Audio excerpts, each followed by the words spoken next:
Hola, Eh, en esta sesión vamos a hablar de una de las situaciones que probablemente más los afecta durante este periodo, como lo es los efectos de la fatiga y el estrés. Vamos a ver cómo es que se dan estas condiciones que facilitan estos procesos, cómo los afecta y les vamos a indicar algunas sugerencias de cómo pueden eh, contrarrestar o ayudarse con estos procesos. La primera fuente de estrés es la complejidad de esta situación. Primero es nueva, es de mayor envergadura, es más compleja y parte por ser una enfermedad desconocida directamente por nosotros. Sabemos de ella y sabíamos de ella por lo que habíamos visto, por lo que había acontecido en otros países, lo que nos llegaba por las noticias, las publicaciones, pero teníamos un desconocimiento inicial importante respecto a cómo iban a evolucionar los pacientes acá en Chile. No son las mismas constituciones, no son los mismos climas, no son los mismos sistemas de alimentación y eso hace diferencia en cómo un organismo responde a patologías como esta. Eh, y además esto venía y también nos generaba una tensión importante. Todo lo que se nos había transmitido venía como un efecto halo que rodeaba todo esto, asociado a la rapidez del contagio, a la gravedad, los desenlaces de muerte que se nos informaban en magnitudes muy importantes. Entonces había, sobre todo en el periodo inicial, una gran incertidumbre y una gran expectativa, una gran ansiedad de cómo iba a ser, si nos íbamos a contagiar nosotros también trabajando con los pacientes. Eh, y sobre todo qué íbamos a hacer, cómo íbamos a manejar esto. Y esta situación esta incertidumbre generó mucho estrés y sin embargo ha ido disminuyendo en la medida que ha habido un aprendizaje progresivo, en la medida que hemos ido conociendo cómo evolucionan los pacientes y hemos podido ir estableciendo estrategias de tratamiento más certeras y que nos dan mucho más tranquilidad, ¿no? Pero toda esta situación ha traído y trajo durante un periodo también muy importante una sobrecarga desmedida a la cual el personal de salud no estaba acostumbrado. Siempre ha tenido mucho trabajo, pero hubo un momento en que esto fue muy fuerte, muy duro, muy intenso y se fueron copando todos los espacios. Originalmente había cierta organización en los sistemas de salud, o sea, se sabía dónde iba a llegar el paciente, dónde se iban a colocar de acuerdo a la gravedad y de pronto esto se desbordó también y hubo que cambiarlos de sala, redistribuirlos, acondicionar nuevos lugares y hubo una fuerte necesidad de reorganización de los sistemas en marcha, estando con la presión encima. Todo esto hizo que los turnos también fueran extensos, de mucha intensidad, de muchas situaciones críticas. Y a esto más encima le agregamos que han habido mucha reconfiguración de los equipos de trabajo, que al equipo tradicional se le agrega personal de refuerzo que no conocen y el personal de refuerzo tampoco los conoce a ustedes. Entonces el equipo original de trabajo también se reconfigura y también pasa a ser otro y puede eso ser más o menos cómodo para ustedes porque no se conocen, no saben cuál es el nivel de conocimiento, de experticia, qué pedirle a uno, qué pedirle a otro. Entonces también la relación humana y de trabajo ha sido un aprendizaje y ha generado situaciones también complejas. Y de hecho, esta situación ha puesto a prueba las competencias. No todos tienen igual experiencia, no todos tienen los mismos años de servicio, no todos han trabajado en los mismos lugares, no todos han tenido la oportunidad de trabajar con los equipos que ha demandado esta situación. Por lo tanto, el factor experiencia gravitó bastante en términos de los niveles de ansiedad y de tensión que se han experimentado. Una persona que viene, por ejemplo, de un sistema de salud diferente, que no es urgencia, que no es emergencia, o que ha estado en otro tipo de patologías y llega a trabajar en estas unidades o llega como refuerzo, puede que en un comienzo se haya sentido bastante insegura a la hora de aplicar algún procedimiento más complejo. Y esto genera mucha tensión porque tampoco hay tiempo para capacitarse. Las capacitaciones ocurrieron antes de un modo también cuantificando cantidades menores de demanda. Entonces, muchas personas no alcanzaron a capacitarse con intensidad que se puede haber necesitado.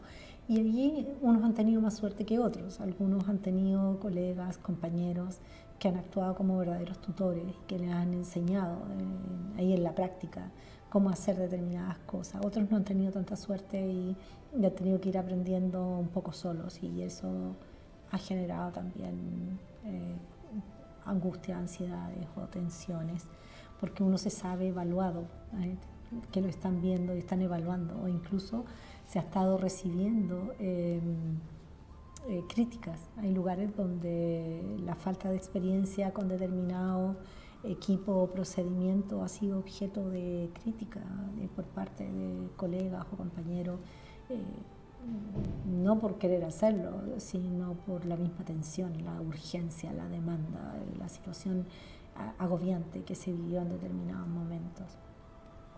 Y ahí se pone en juego la calidad del equipo de trabajo y del sistema laboral, que también ha sido una fuente importante de estrés. Cuando se tiene equipos que cooperan, que se brindan apoyo, es una situación que alivia y distiende, y que también hace que vamos a trabajar con más gusto a ese lugar. Pero también hay lugares donde ha primado la crítica y la hostilidad, y eso se nos hace cuesta arriba. Se nos hace cuesta arriba ir a trabajar, estar en el lugar y estar con las mejores energías y disposiciones para hacer las cosas bien. Hay lugares donde los compañeros han apoyado en los procedimientos cuando alguien sabe menos, se dan el tiempo, la disposición, aunque sea muy rápido, de enseñar cómo hacerlo, y han generado verdaderas místicas de trabajo. Y en otros lugares ha sido una situación más compleja que le agrega mucho estrés a la situación. O sea, si la situación con los pacientes ya es difícil, imagínense si no nos toca un buen equipo de trabajo, ustedes lo saben bien. Un buen equipo también tiene la capacidad de hacer contención mutua, por eso es tan importante. Todos probablemente han experimentado momentos críticos durante este periodo. Han habido a lo mejor pacientes especiales, específicos, familias que los han impactado, o la rapidez de la evolución de algún caso en particular, el desenlace dramático que han tenido algunos, que hacen que se experimenten ciertas situaciones con angustia, con pena, con tristeza, etcétera, con mucho agobio.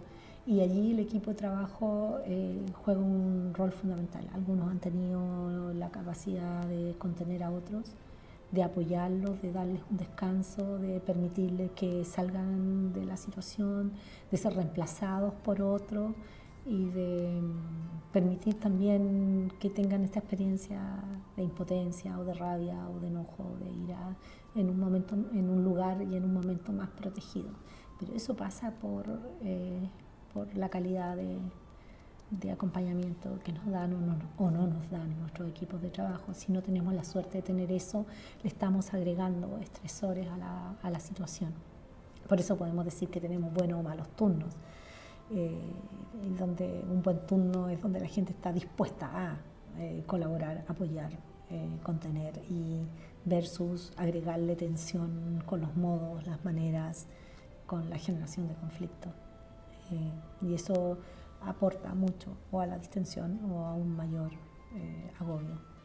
Y por otro lado tenemos los sistemas laborales en los cuales estamos trabajando. El sistema nos puede facilitar o nos puede limitar las cosas.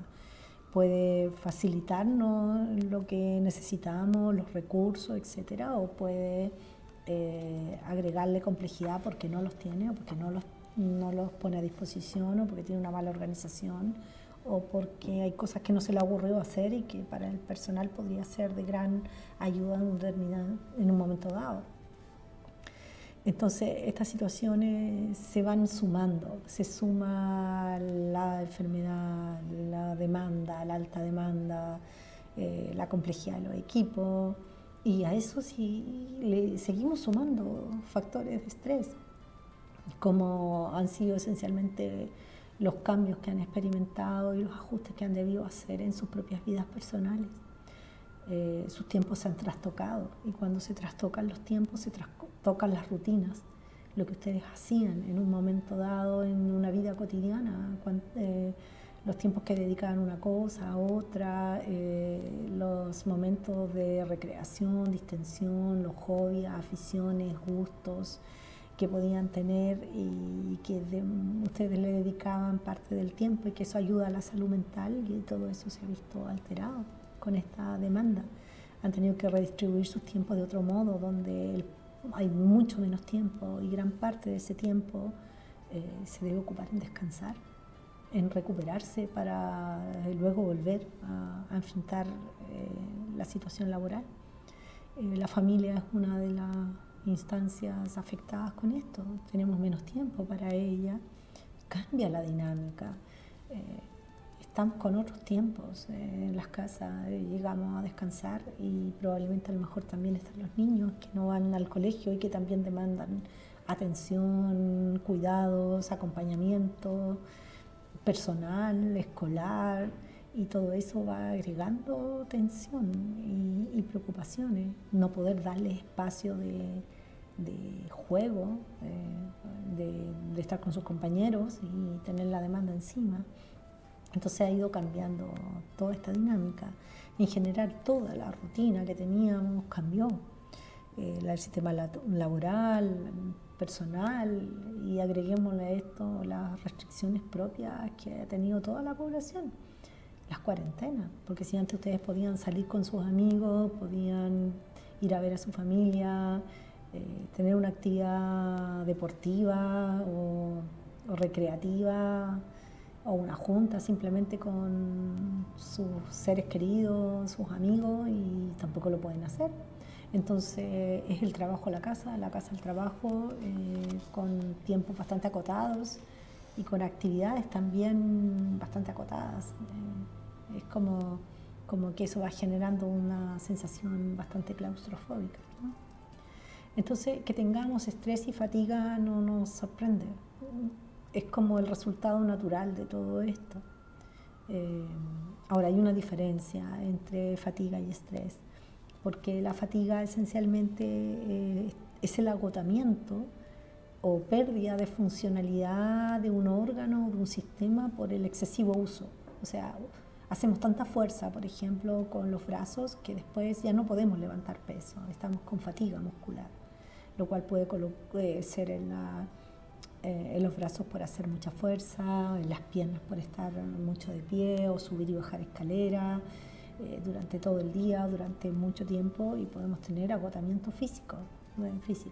También ocurre la fatiga mental. Si estamos mucho tiempo en una actividad haciendo una sola cosa, mirando un solo sistema, un sistema de registro, un sistema de monitoreo, sin poder cambiar de actividad, también vamos a tener fatiga visual, puede haber fatiga auditiva también si estamos expuestos constantemente a un ruido constante y permanente del mismo tipo. Podemos tener fatiga auditiva y cansancio mental también. Estar constantemente hablando, pensando y girando en torno a una misma temática agota mucho. Y es distinto al estrés, porque el estrés es una reacción psicofisiológica con fuertes componentes corporales. Es una reacción de alarma, una reacción natural que el organismo tiene prefigurada para reaccionar frente a algo que considera peligroso. Entonces, frente a algo que es peligroso o sobredemandante, el organismo se prepara. Y se prepara haciendo descarga de ciertas hormonas y de ciertos componentes químicos del organismo que nos prepara para el peligro o para la sobreexigencia. Entonces, una sobrereacción del organismo. Y siendo una respuesta natural, no podemos estar en eso permanentemente, porque esta preparación sostenida a nivel del cuerpo agota, deja el mecanismo como anclado, sin poder disolverse, sin poder entrar en otro estado de mayor relajo, y ese anclamiento no puede ser desactivado y va agotando el organismo, porque es como si estuviera siempre preparado para la pelea o para huir, y eso no ocurre, no se pelea ni se huye. Entonces el organismo está secretando las sustancias, las adrenalinas para eso, y eso no ocurre. Entonces el organismo termina por agotarse y estresarse, y de hecho ambas condiciones, fatiga y estrés, se pueden cronificar.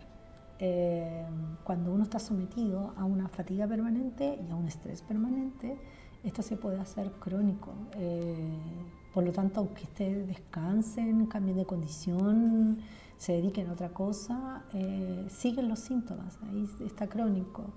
Se sigue uno fatigado aunque descanse, aunque duerma, y se sigue estresado aunque se descanse y aunque duerma. Pero de hecho es una de las primeras cosas que se altera, el sueño. De hecho, muchas personas reportan alteraciones en su sistema de sueño. Están durmiendo menos, durmiendo mal, despertando, y cuando pueden dormir no lo hacen, y eso es estrés. Así que nos impone la necesidad de ver qué podemos hacer con esto, cómo nos podemos ayudar, cómo podemos tener algún sistema de autocuidado que permita no llegar a los extremos de la cronicidad.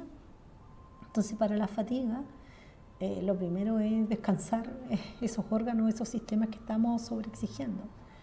Si estamos mucho de pie, tratar de sentarnos un poco, descansar, darle un descanso, igual a la espalda, si es que le estamos haciendo mucha fuerza. Ayudarnos con los dispositivos que tengamos, fajas, medias, que nos ayuden a evitar la fatiga. El cambio de actividad ayuda mucho. Cuando uno está fatigado de un cierto conjunto de órganos, uno puede echar a andar otros órganos, y ayuda a reducir la fatiga al cambiar de actividad. Si uno está fatigado porque está muy concentrado en algo y está su mente agotada, entonces pueden hacer una actividad física y va a ayudar muchísimo.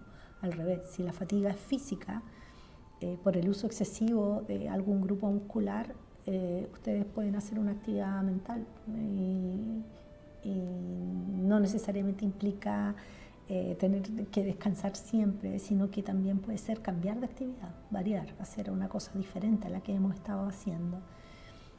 También podemos preparar esos órganos, esos sistemas de mayor uso, y esto es muy importante porque si no los tenemos preparados, es más probable que se agoten, si están más débiles o menos fortalecidos o menos acondicionados. Entonces, acondicionarlo, por ejemplo, el organismo para los efectos de estar de pie o para hacer fuerza es importante. Y para eso nosotros precisamente en los recursos de apoyo le hemos preparado una serie de ejercicios que fue diseñado por un kinesiólogo, y que están pensando en eso, están pensando en acondicionar determinados grupos musculares y producir flexibilidad en el sistema para que esté mejor preparado para los esfuerzos que van a tener que hacer o que están haciendo. Eso es con respecto a la fatiga. Bueno, entonces viene la pregunta de cómo contrarrestamos el estrés, porque estamos sometidos a muchas fuentes de estrés en este minuto.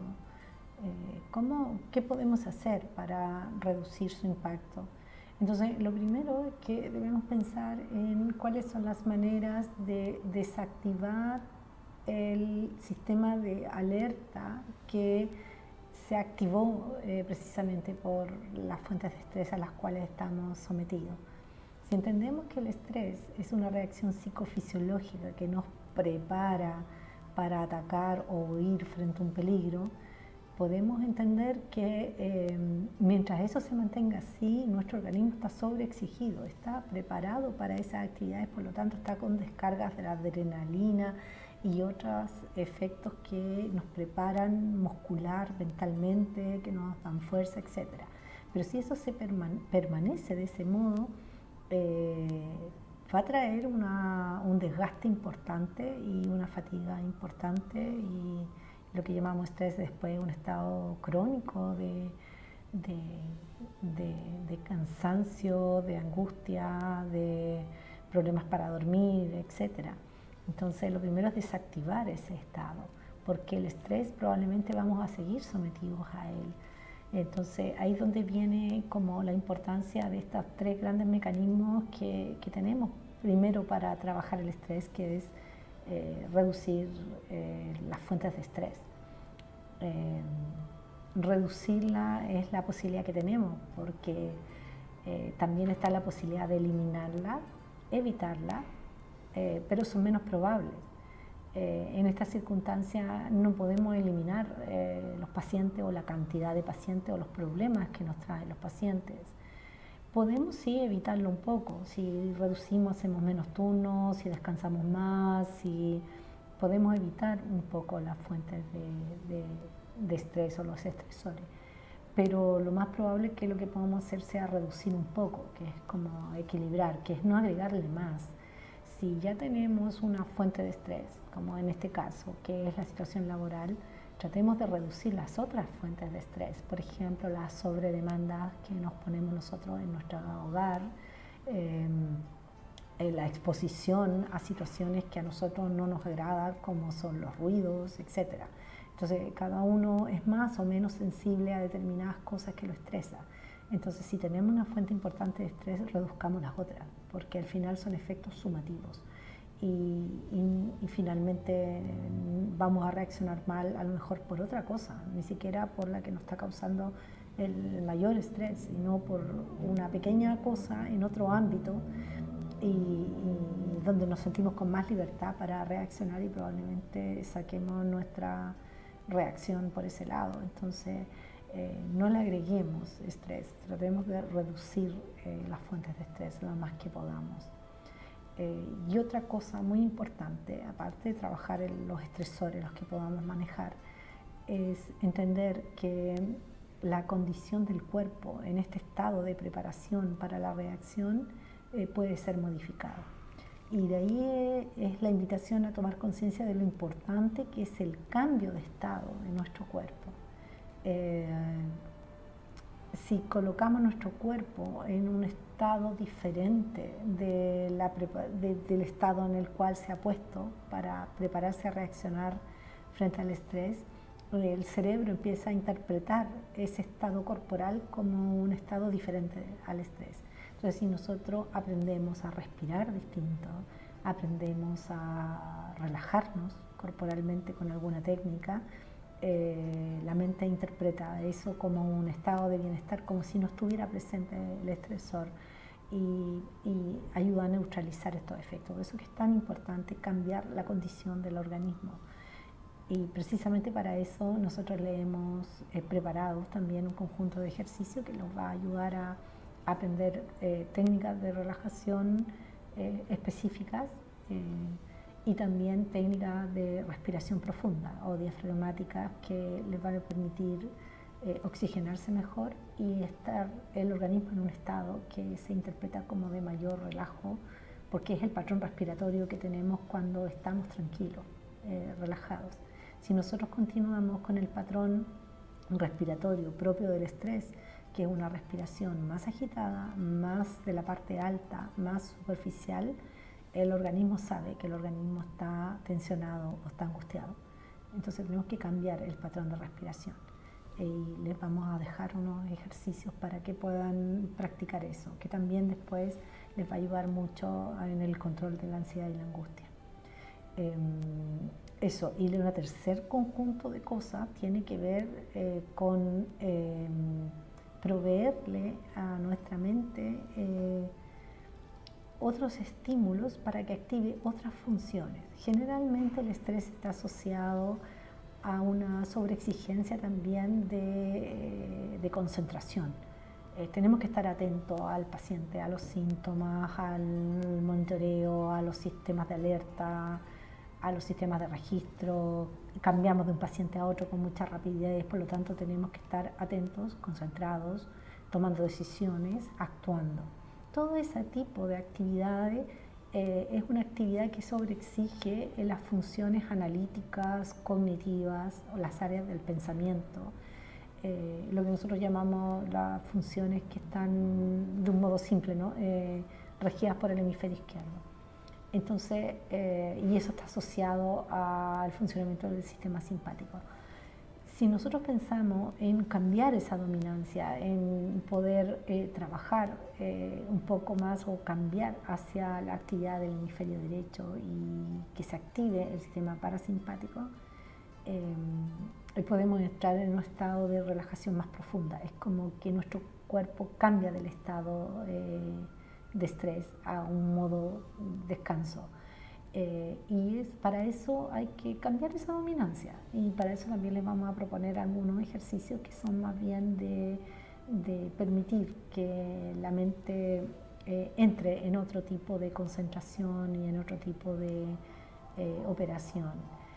Si pensamos bien, nosotros constantemente estamos haciendo eso. Nuestro organismo tiene naturalmente esa tendencia. Cuando estamos mucho tiempo o mucho rato concentrados en algo, tendemos a distraernos, tendemos a que nuestra mente se vaya, así como que se distrae, se va y entra en un estado como de una especie de ensoñación por unos minutos, por unos segundos. Y generalmente si alguien nos pregunta ¿dónde estás? O ¿qué te ocurre? Nosotros decimos no sé, no sé dónde estoy, no sé, me fui.